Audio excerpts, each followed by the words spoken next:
गोदान उपन्यास में भारतीय किसान के जीवन की मानविक दशा का चित्रण किया गया है। भारतीय किसान हमेशा कर्ज में डूबा रहता है। इस उपन्यास का नायक हीरा भी कुछ ऐसी ही परिस्थितियों में घिरा रहता है। उसकी कोई भी इच्छा पूरी नहीं हो पाती। आखिर उसका परिणाम क्या हुआ? क्या वह गोदान कर सका? इन सब बातों को जानने के लिए पढ़े मुंशी प्रेमचंद का उपन्यास गोदान। हीरा को भी खबर मिली कि चौधरी और पुनिया में लड़ाई हो रही है। गांव में अपने क्रोध के लिए वो प्रसिद्ध था। छोटा ढील, गठा हुआ शरीर, आंखें कौड़ी की तरह निकल आई थी और गर्दन की नसें तन गई थी। मगर उसे चौधरी पर क्रोध न था, क्रोध था पुनिया पर। वह क्यों चौधरी से लड़ी? क्यों उसकी इज्जत मिट्टी में मिला दी? बंसोर से लड़ने झगड़ने का उसका क्या प्रयोजन था?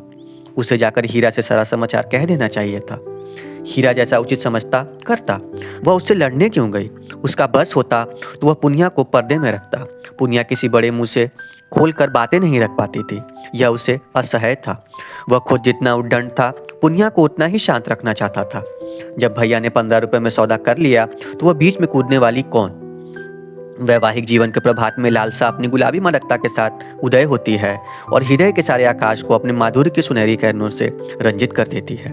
फिर मध्याह्न का प्रखर ताप आ जाता है। क्षण क्षण भर बगुले उठते हैं और पृथ्वी कांपने लगती है।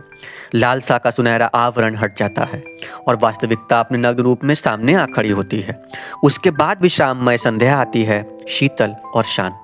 जब हम थके हुए पथिकों की भांति दिन भर की यात्रा का वृतांत कहते हैं और सुनते हैं तटस्थ भाव से, मानो हम किसी ऊंचे शिखर पर जा बैठे हो, जहां नीचे का जनरट हम तक पहुंच नहीं पाता। चापलूसी का जहरीला प्याला आपको तब तक नुकसान नहीं पहुंचा सकता जब तक कि आपके कान उसे अमृत समझकर पी ना जाए।